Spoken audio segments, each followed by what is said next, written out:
Bayern Munich confirmed that talisman striker Robert Lewandowski is going to be out for the next month, having sprained ligaments in his right knee, which means, of course, that he now misses the Champions League tie against PSG.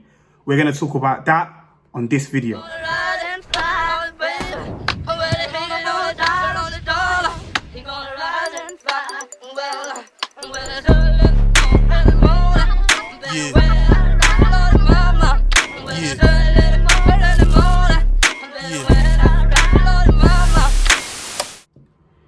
Welcome back to the channel, peeps. You're tuned in to Talk to Budge, and of course, I am Budge. Please, I need your help. Help me. We've just started off this channel and we're on our road to building this channel from the ground up. I need your engagement. I need your support. I need you to hit that like button, subscribe.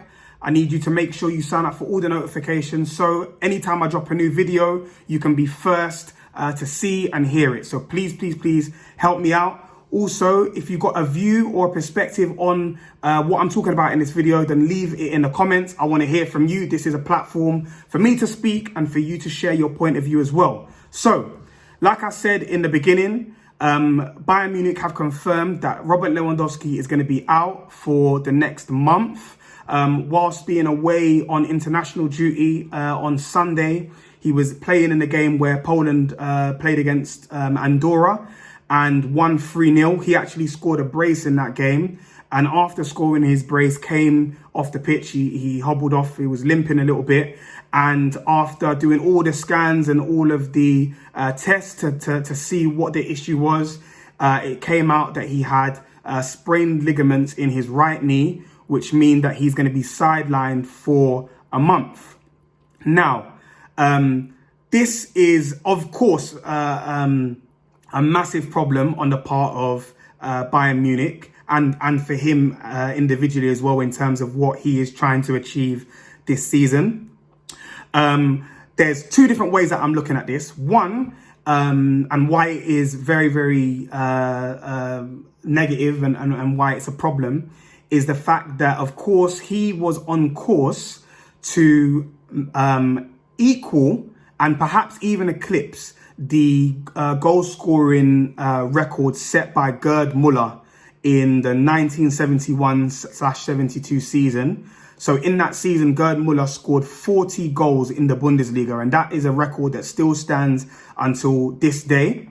And Lewandowski was on target to smash that record. He's currently got 35 goals that he scored in the Bundesliga so far this season. And there are 8 games left to go. And so in order to equal Gerd Muller's record, all he needs to do is score 5 more goals in 8 games. And given his goal scoring exploits and the run of form that he's been on of late, you know, he was on track to do that and to set a new record, or at least equal that record. Now, that of course is seemingly unlikely because of the fact that there's very little time to do it when he does return.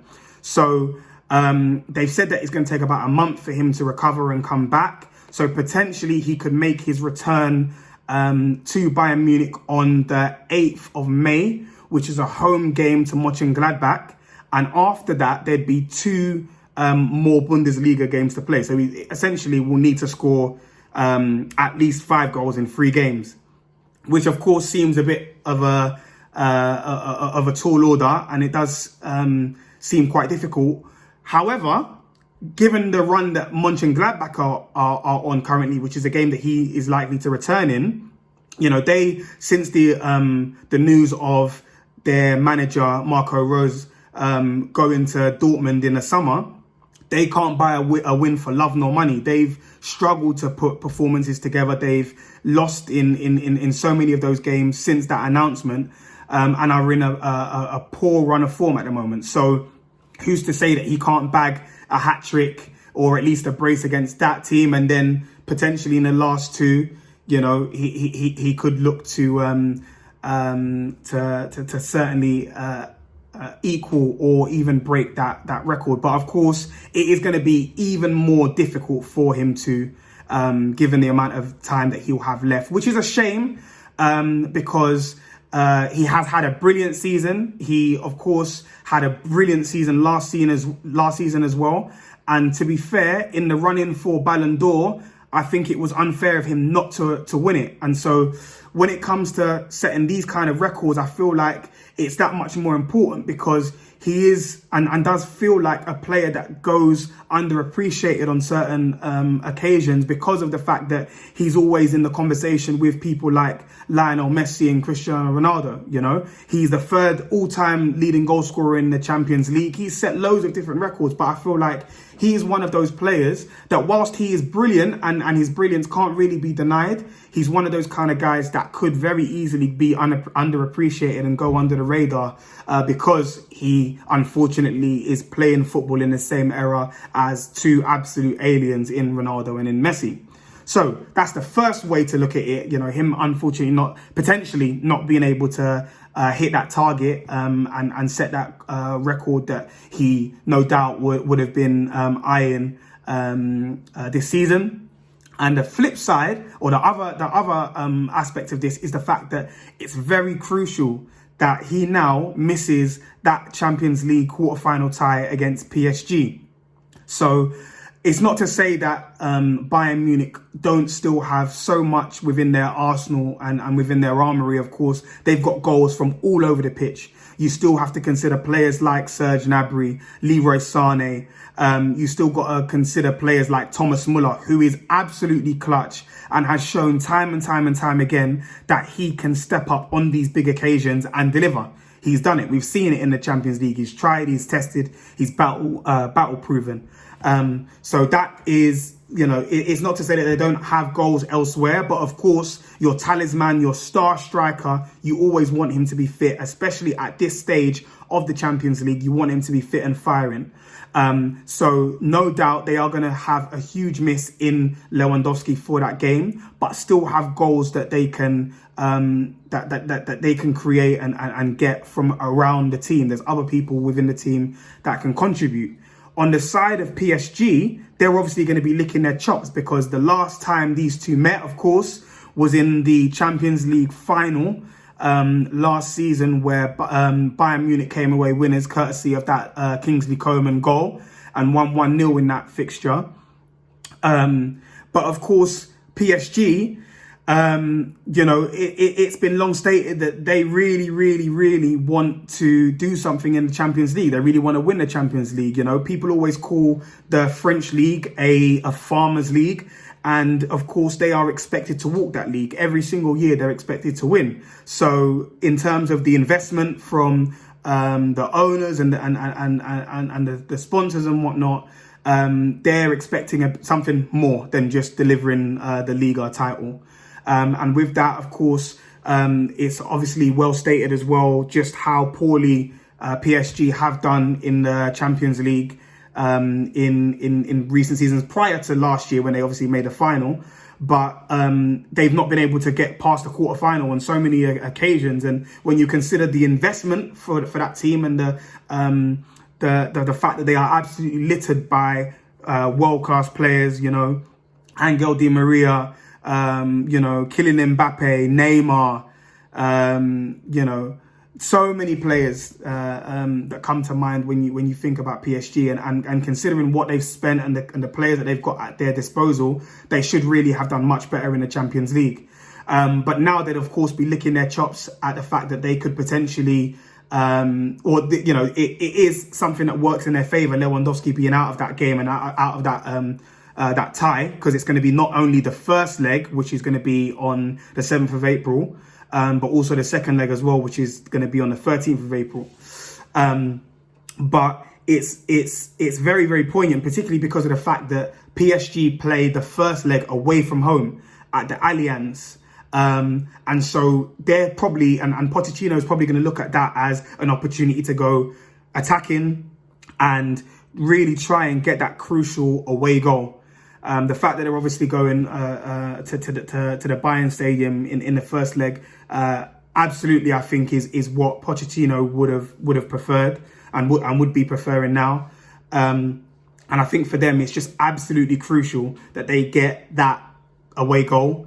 And I don't put it past them, to be honest. I think that they have got enough firepower up front to cause Bayern Munich issues. You know, Bayern Munich have had issues in their defence with injuries to key players, having to chop and change, and there are still concerns and question marks around the fitness and the ability of people like Jerome Boateng, who's obviously in the twilight of his career now, for example. They've had to chop and change with their right back in Sula having to come in and deputise because there have been injuries to Benjamin Pavard, for example. So it is a Bayern Munich team that can get got at. It is a Bayern Munich team who can leak goals. And we've seen that even domestically within the Bundesliga this season. They have conceded goals here and there that they shouldn't necessarily have conceded. So, of course, PSG and Pochettino will be buoyed by that and will be looking to get that crucial away goal. And I think if they can get that away goal, it does set up the second leg perfectly for them. The fact, I don't want to bang on too much and harp on too much about Bayern Munich missing one player because, like I said before, they are still a very, very strong side with other very, very important players. But the Lewandowski miss is a huge miss. You can't really replicate his goal scoring prowess, his movement, how sharp he is. So many goals that he's got is because of the fact that he's been fastest finger first, and he's been able to anticipate and prey on the mistakes of defenders and goalkeepers and stuff like that. And I think it is going to be a huge miss for Bayern Munich in that tie, but certainly something that PSG will look at as something that tips the scales in their favour a little bit. But of course, we'll have to wait and see what happens in that tie when they do lock horns.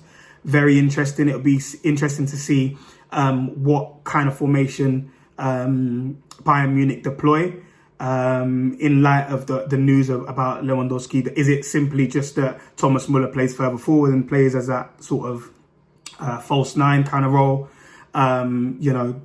Does it mean that there is going to be a bit more of a change in terms of the midfield composition? What do Bayern Munich do in order to best circumnavigate the circumstances at the moment? I'm not entirely sure. It'd be interesting to see, but I'd love to hear from you. What do you think? Does the fact that Bayern Munich are missing out on Lewandowski mean that Bayern Munich are no longer favourites for this particular tie, and PSG are the front runners for this tie? What do you think? What's your perspective? What's your point of view? Please leave your opinions in the comment section below. And a reminder, please like this video, subscribe to the channel, sign up for all notifications so you know anytime I upload a video, you're first to find out. And I'm going to catch you on the next video, man. Over and out. Peace.